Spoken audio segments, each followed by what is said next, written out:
Filipenses 1, de 27 até o 30.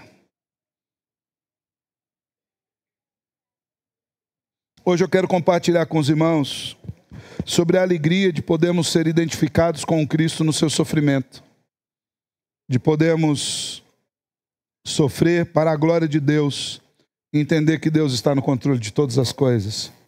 Filipenses capítulo 1, de 27 a 30, nos diz assim a palavra do Senhor: acima de tudo, vivam de modo digno do Evangelho de Cristo, para que, ou indo até aí para vê-los, ou estando ausente, eu ouça a respeito de vocês que estão firmes em um só espírito, com uma só alma, lutando juntos pela fé do Evangelho, e que em nada se sentem intimidados pelos adversários. Pois o que para eles é prova evidente de perdição, para vocês é sinal de salvação. E isto da parte de Deus, porque vocês receberam a graça de sofrer por Cristo, e não somente de crer nele. Pois vocês têm o mesmo combate que viram em mim, e que agora estão ouvindo que eu continuo a ter. Até aqui, vamos orar? Te louvamos, Senhor, por tudo aquilo que o Senhor já fez em nós, pelos atos desse culto, por podermos receber irmãos, ó Deus, a santa comunhão da igreja, e lhe pedimos que o Senhor mesmo esteja conosco, nos conduzindo nesse momento na Tua palavra. Abra nossa mente e o nosso coração para que nós entendamos tudo aquilo que o Senhor tem para nós nessa noite, em Cristo Jesus. Amém. Meus irmãos, se nós pudéssemos fazer um questionário com as pessoas que te conhecem, que nos conhecem de uma forma geral, com as pessoas que se relacionam conosco, será que elas identificariam em nós um estilo de vida condizente com o Evangelho de Cristo? Será que as pessoas que nos conhecem diriam de nós, sem que nós falássemos alguma coisa nesse sentido, mas eles diriam de nós que nós somos crentes, que nós somos servos do Senhor?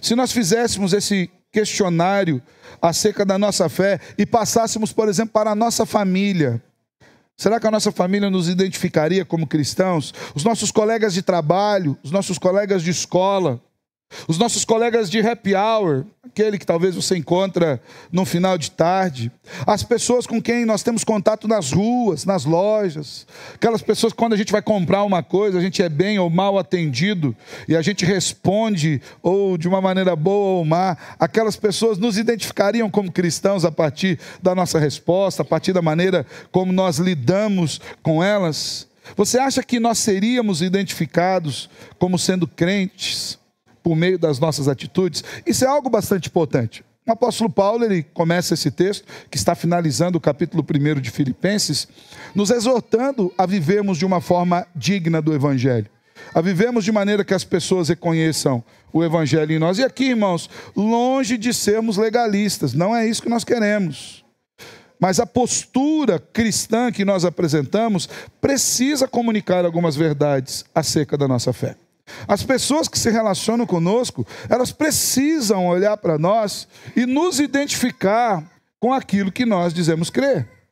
Aqui nesse final do capítulo, o apóstolo Paulo alerta sobre os inimigos que podem nos atacar na caminhada da nossa vida cristã, exatamente com o intuito de nos afastar de um bom testemunho, de fazer com que nós não venhamos a viver uma vida de acordo com aquilo que a palavra quer que nós vivamos. Aqueles que já são cristãos há mais tempo podem se lembrar que talvez em alguns estágios da sua vida eles enfrentaram algumas lutas. Logo que se converteram, se tornaram filhos e filhas de Deus e foram chamados à comunhão, mas às vezes não é fácil ser membro de uma igreja. Lembra que eu falei que a igreja é uma família? E família tem qualidades e defeitos, são assim, né? Às vezes nós enfrentamos lutas logo no início. Eu lembro-me, contei hoje pela manhã, eu me converti aos 12 anos, fiquei até os 15 na igreja, dos 15 aos 18 eu me afastei, e aos 18 eu voltei para a igreja. E quando eu voltei com uma necessidade, um anseio muito grande pela comunhão. O Senhor havia falado no meu coração que eu estava andando em caminhos tortuosos, eu precisava voltar para Ele. Mas voltar para a igreja, no meu caso, foi um grande desafio. Porque eu me lembro que logo no início, alguns jovens que ali estavam, além de não me receberem, ainda perguntaram: o que você veio fazer aqui? Quem te chamou para vir aqui? Por que você veio parar aqui? né? E eu lembro que aqui eu me assustei naquele primeiro momento, né? E não foi bom, não foi boa aquela experiência. Pouco tempo depois eu já estava tocando no louvor daquela igreja e naquele momento isso causou alguma espécie de ciúmes. E eu lembro-me que uma vez pela manhã nós havíamos ensaiado. Na época eu era baixista. Eu vou pulando conforme vão achando um cantinho. Só teclado que não arrisca, aí não tem jeito nenhum mesmo. Só se for para tocar igual hoje worship, né? Você aperta um botão, deixa lá, aí vai embora, né?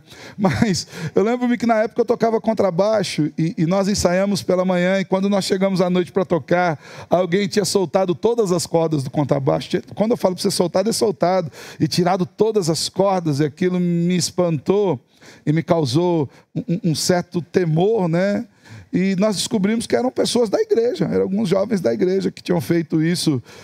É um desafio. Às vezes você vai na igreja imaginando que você está num céu e esquece que é um lugar de pecadores, que estão sendo tratados pela mesma graça, e que o pastor também não rejeita essas pessoas, e que o pastor vai tratando dessas pessoas. Outros desafios, como o desafio de nos tornarmos servos de Deus, servindo no Evangelho, colocando os nossos dons e talentos a serviço do Senhor, que também é algo difícil. Às vezes você coloca os seus dons na presença do Senhor, e quando você trabalha, você acaba se expondo a críticas, a comentários, a sugestões, e às vezes isso também nos machuca, mas nós precisamos continuar firmes no Evangelho. Caminhando mais para frente, nos tornamos soldados do Evangelho, na propagação do Evangelho, e não são poucas as vezes que as pessoas também não querem o Evangelho, que as pessoas rejeitam a Cristo Jesus, e também nós sentimos os embates das dificuldades da vida, e todas estas coisas geram sofrimento. Todas essas coisas geram em nós uma tristeza, mas todas elas são ferramentas de Deus para que nós cresçamos, para que nós amadureçamos. Nessa passagem nós encontramos Paulo trazendo um encorajamento aos irmãos que iriam enfrentar, alguns já estavam enfrentando lutas parecidas com essas, para que esses irmãos se mantivessem firmes na defesa do Evangelho. Ser cristão não é tão fácil quanto se aparenta. Nós precisamos estar fortalecidos no Senhor. E Paulo propõe um fortalecimento a mim e a você. No entanto, uma coisa essencial aqui, para que esse fortalecimento seja efetivo sobre nós, não importa o que aconteça, Paulo nos chama a viver de uma maneira testemunhal e digna do Evangelho de Cristo. De forma que eu quero destacar 3 aspectos aqui, pelos quais nós podemos ter alegria de estarmos identificados com Cristo no seu sofrimento, seja pela rejeição, seja pela oposição, seja pelo confronto e as duras lutas por causa do Evangelho. Mas Paulo nos apresenta alguns meios nos quais nós podemos nos alegrar no Senhor pela identificação de sofremos com Cristo. E a primeira dessas formas é por causa do Evangelho. Olha o que nos diz o verso 27, se você tiver com a sua Bíblia aberta, ou se você tiver fechado, eu incentivo que você a mantenha aberta. No versículo 27, Paulo diz assim: acima de tudo, vivam de modo digno do Evangelho de Cristo, para que, ou indo até aí vê-los, ou estando ausente, eu ouça a respeito de vocês, que estão firmes em um só espírito, com uma só alma, lutando juntos pela fé do Evangelho. Paulo, é importante que nós lembremos que Paulo estava preso. Paulo estava em Roma, aprisionado em uma prisão domiciliar, inclusive guardado em turnos de 6 horas por guardas que ficavam acorrentados a ele. E Paulo diz: olha, vivam de forma digna do Evangelho onde quer que vocês estejam, mesmo que eu vá vê-los ou não, mas que eu receba de vocês o reconhecimento de que vocês estão vivendo em Cristo. Irmãos, a vida cristã é um grande desafio. Eu sei que hoje nós temos ouvido um evangelho sido pregado, ou melhor, uma imagem, um falso evangelho sido pregado por aí afora, dizendo que a partir do momento que você se converte é 1000 maravilhas. Não tem mais doença, não tem mais problema financeiro, o seu casamento se resolve e os seus problemas terminaram. Eu lamento informar que não é bem assim. Eu lamento informar que, na verdade, muitas dessas coisas não irão embora, mas agora você terá ferramentas santas para lidar com cada uma delas. Ferramentas de Deus, de maneira que essa vida cristã, ela continuará sendo um desafio a todo momento. Nós, como cristãos, seremos provados na forma de manifestarmos publicamente aquilo que nós confessamos ter no nosso coração. O mundo está constantemente com os olhos abertos e atentos sobre nós, testando e observando a nossa forma de viver, para ver se aquilo que nós declaramos crer é condizente com a forma como a gente vive no dia a dia. E o mundo está atento a isso. Há uma análise constante sobre o nosso palavreado. Crente tem a boquinha limpa, né? Desde criança a gente aprende que o sabão lava o meu rostinho, lava o meu pezinho, lava a minha mão. Alguns precisam até mastigar o sabão, morder ele, né? Como chicletes para limpar a boquinha. As pessoas estão olhando como nós falamos, e o nosso palavreado diz muito acerca daquilo que nós cremos. As pessoas estão olhando as nossas vestes, mais uma vez falando, longe de legalismos, irmãos. Ninguém vai ficar aqui medindo vestes, não é isso.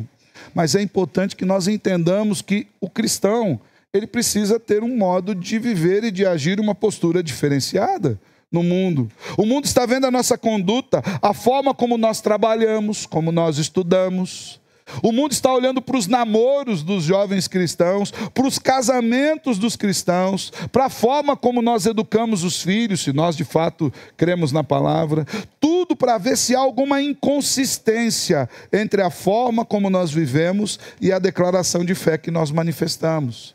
E nesse sentido, aqui nós vemos o apóstolo Paulo exortando os seus leitores iniciais, e também a mim e também a você, a não esmorecermos sob a pressão daqueles que se opõem a Cristo e ao seu evangelho, fazendo acusações contra o evangelho e contra a igreja. E a arma que nos é apresentada para essa batalha é: vivam de modo digno do evangelho.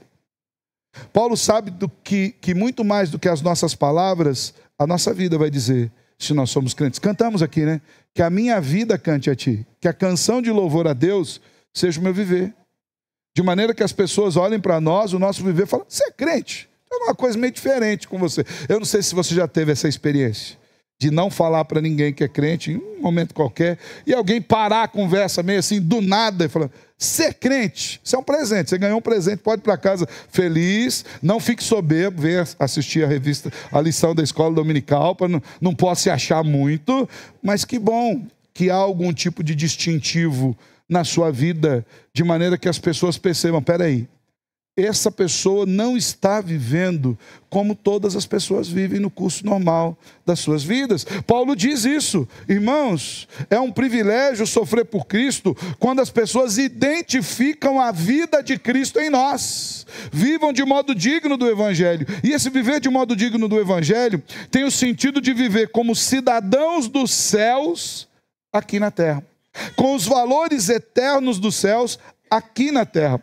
Paulo faz uso de um termo aqui muito interessante, porque ele não é o termo comum para viver como cidadãos. Paulo usa um verbo grego especial, que é politeumai, que significa viver como um cidadão deve viver, cumprir todos os deveres comuns que um cidadão deve cumprir.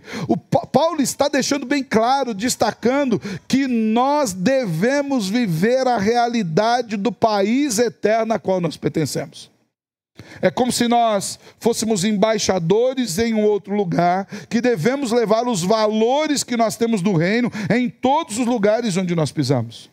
Essa palavra enfatiza com efeito a importância da comunidade cristã exercer uma influência sobre a sociedade pagã.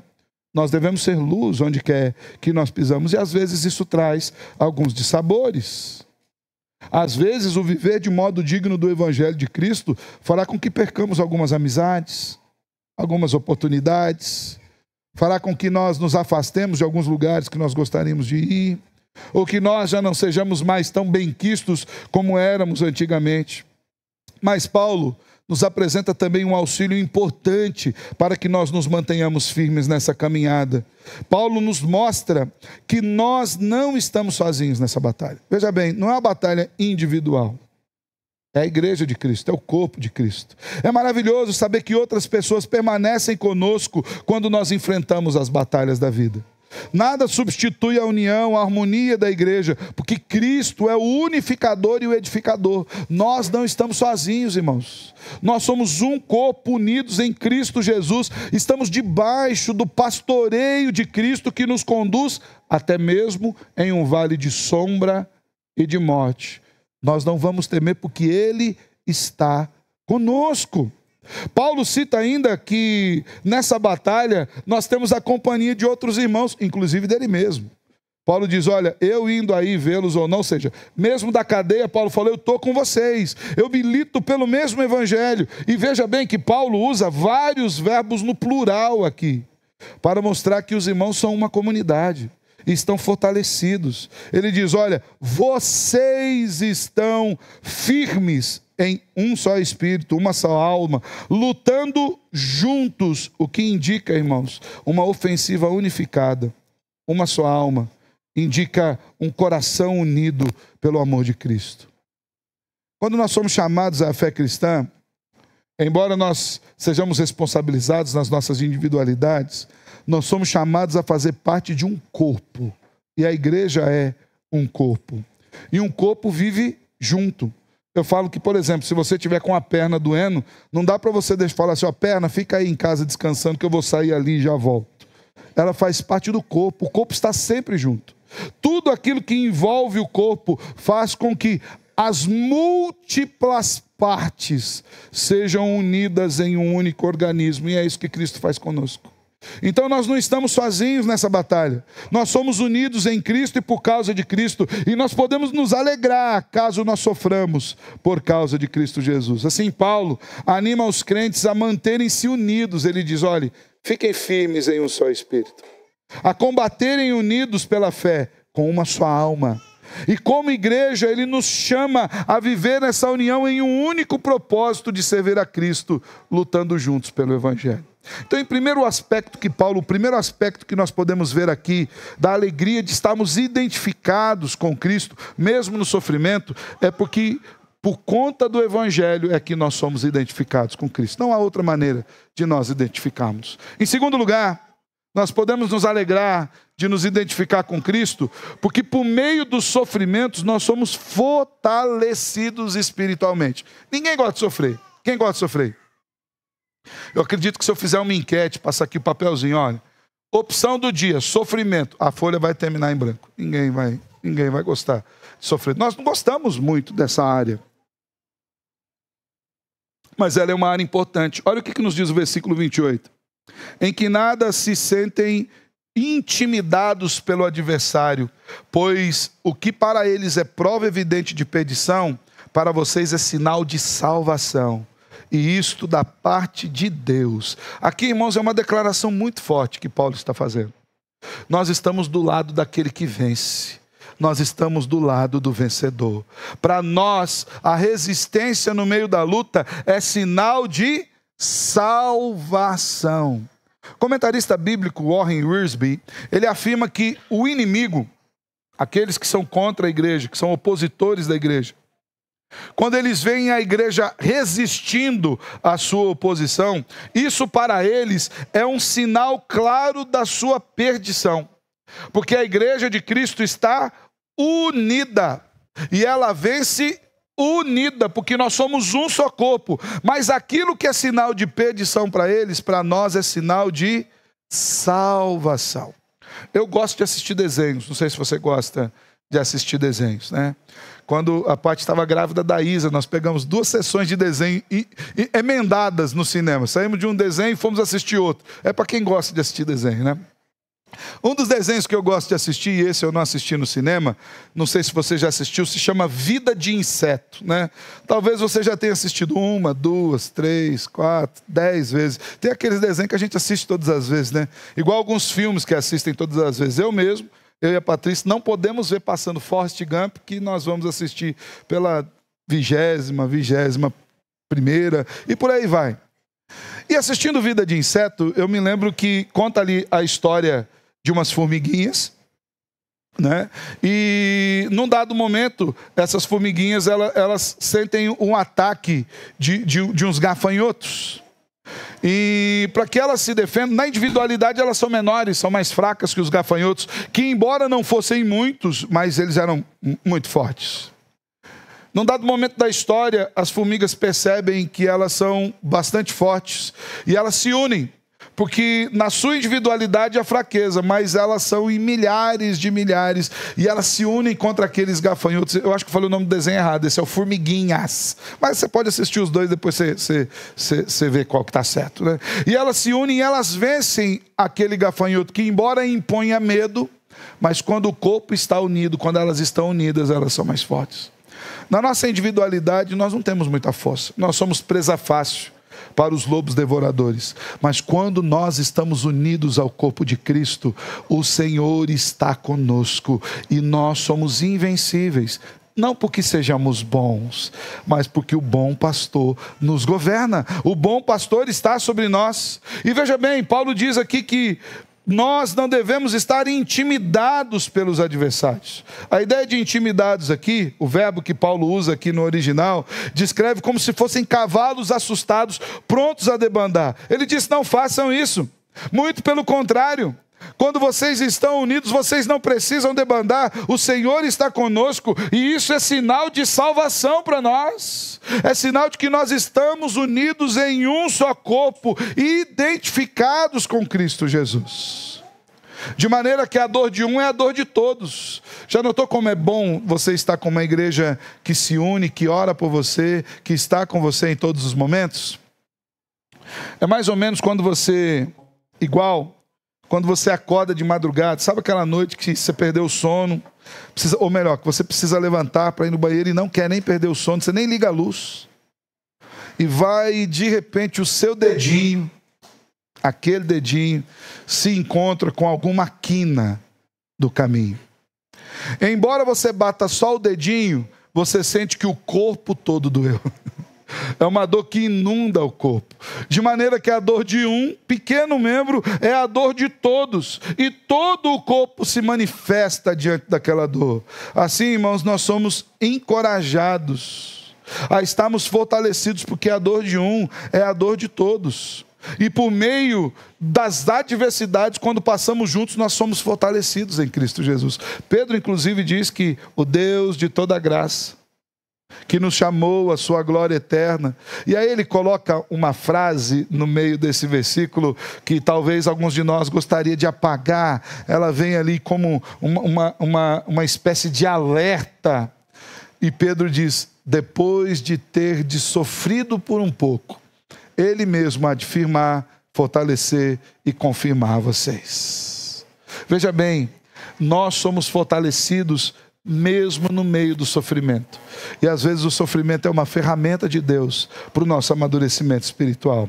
Aqui nós somos encorajados com 4 afirmações. A primeira delas é que a nossa coragem em face da oposição é um sinal do julgamento divino, confrontando os perseguidores. Quando nós estamos firmes, nós estamos dizendo: Deus está conosco. E nós continuamos firmes porque Deus está conosco. Segunda afirmação é que a nossa coragem diante das adversidades é um sinal da nossa própria salvação e redenção.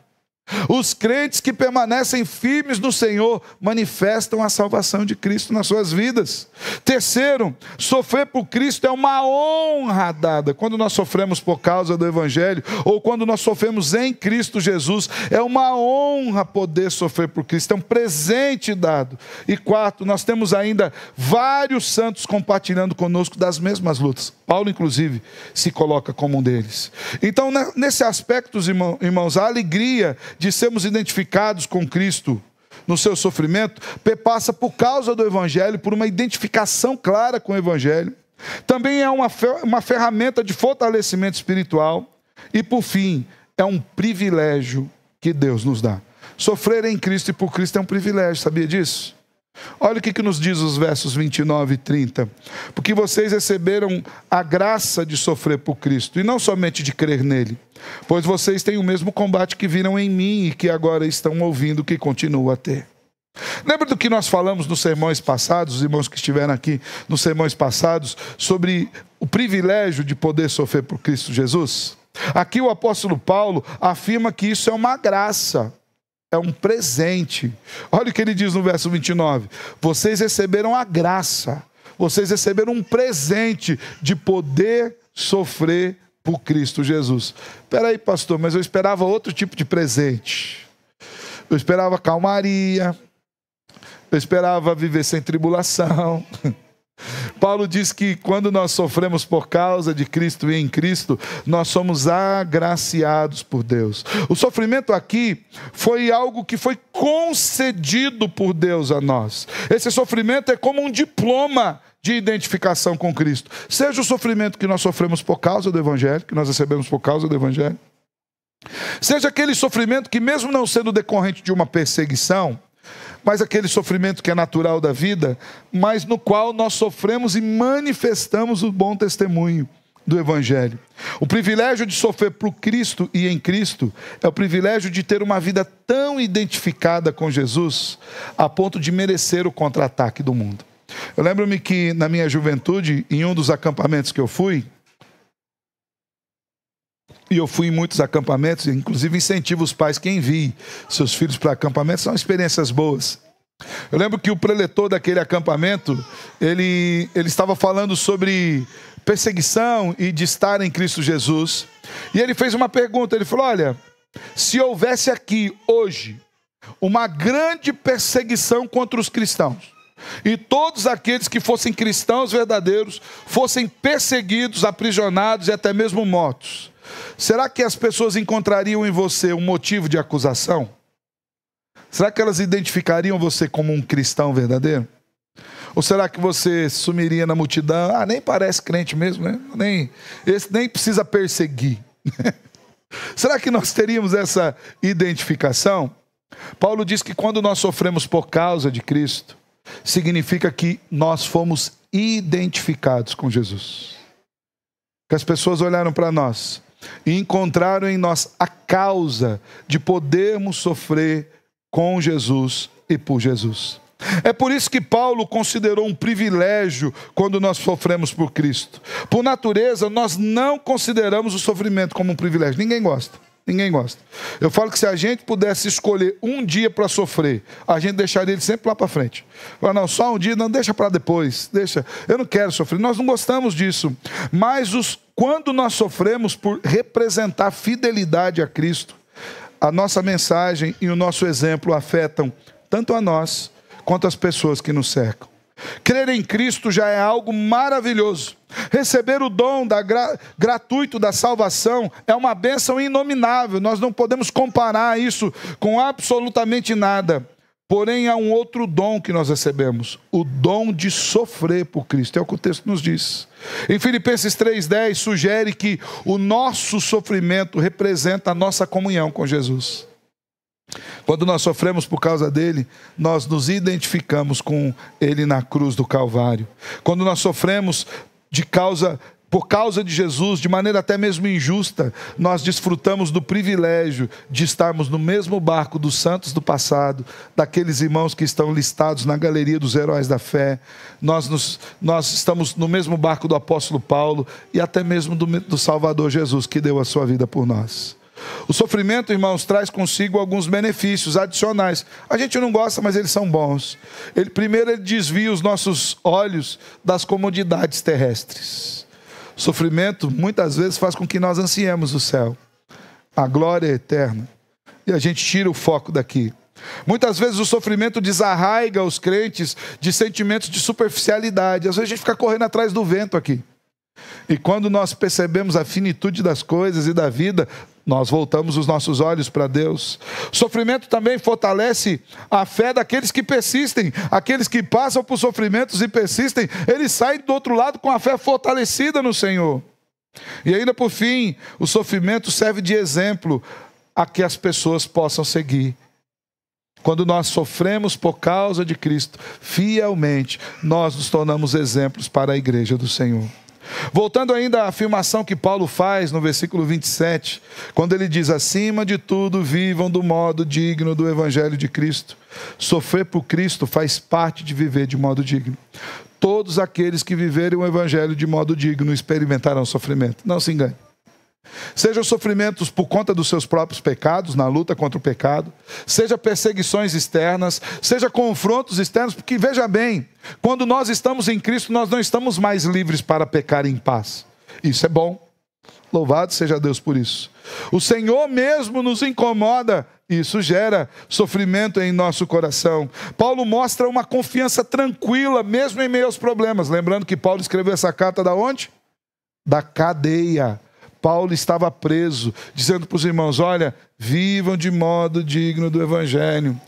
Uma confiança tão alegre em Deus, sabendo que o Senhor está no controle de todas as circunstâncias, de forma que até mesmo o sofrimento pode se transformar em bênção. Deus é o único que pode transformar o mal em bem. Às vezes Deus nos permite passar por sofrimentos para nós entendermos as nossas limitações, para nós baixarmos o nosso nível de orgulho, para nós nos voltarmos a Ele e entendermos o quanto nós precisamos dEle.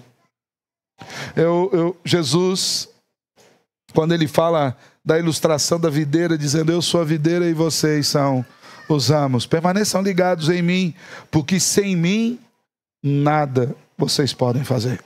Muitas vezes o sofrimento e a carestia são uma ferramenta de Deus, para quebrar o nosso coração e nos levar até Ele, dependentemente, para que nós reconheçamos o seu poder.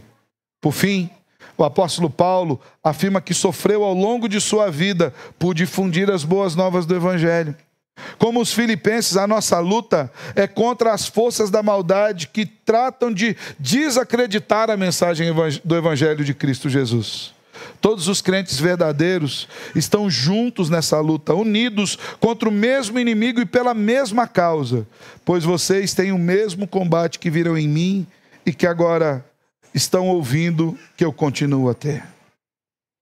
Meus irmãos, nós devemos sentir alegria, nós devemos nos sentir satisfeitos por podermos sofrer por Cristo e em Cristo, por entendermos que por meio do sofrimento e da perseguição, a nossa fé também é fortalecida no Senhor.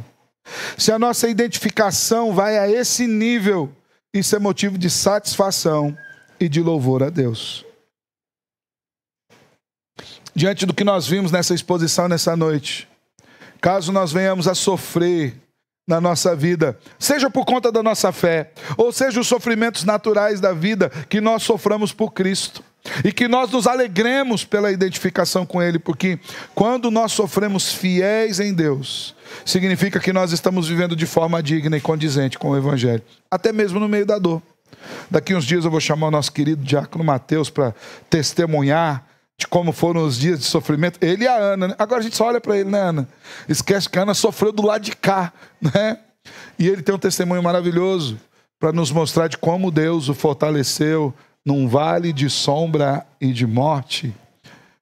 Mas quando sofre para a glória de Cristo, a glória de Cristo é manifestada, e eu não vou adiantar o testemunho dele, até falei um pouquinho semana passada, vou deixar para ele, vai ter que ser no culto da noite, porque eu sei que você vai falar um pouquinho a mais, né? De manhã o povo quer almoçar.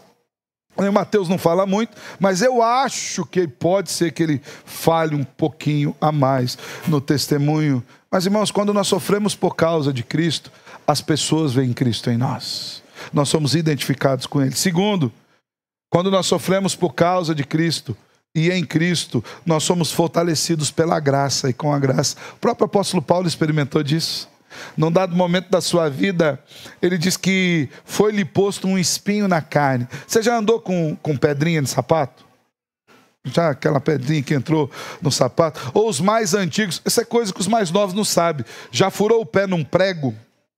Né? Hoje não tem mais, né?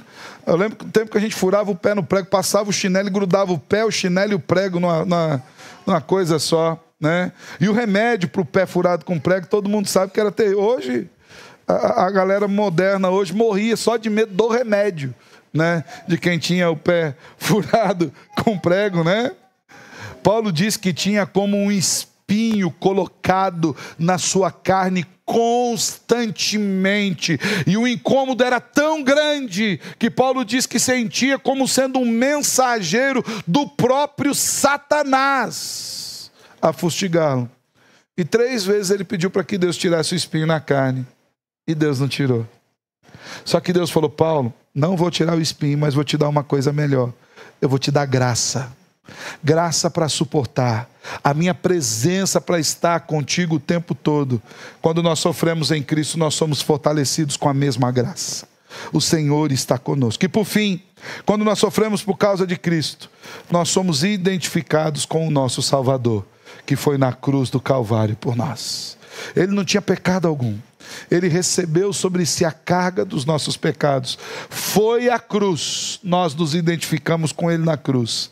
De maneira que também na sua ressurreição na glória, nós também estaremos identificados com Ele. Que o Senhor nos abençoe.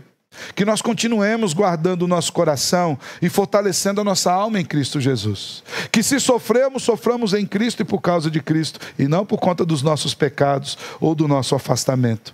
Mas que nós saibamos que em tudo o Senhor é um pastor que continua cuidando das nossas vidas, hoje e todos os dias. Amém? Feche seus olhos, quero orar com você. Amado Deus, nós te louvamos porque a tua palavra nos mostra que sofrer contigo e sofrer por ti é um grande privilégio, Senhor, que o Senhor nos dá. Que de fato, Senhor, nós entendamos isso e tenhamos o coração fortalecido nessa verdade, para que, estando aqui ou sendo chamados à glória contigo, em todos os momentos da nossa vida, glorifique ao seu nome. Seja conosco e nos abençoe em Cristo Jesus. Amém. Amém. Quero convidar os nossos presbíteros.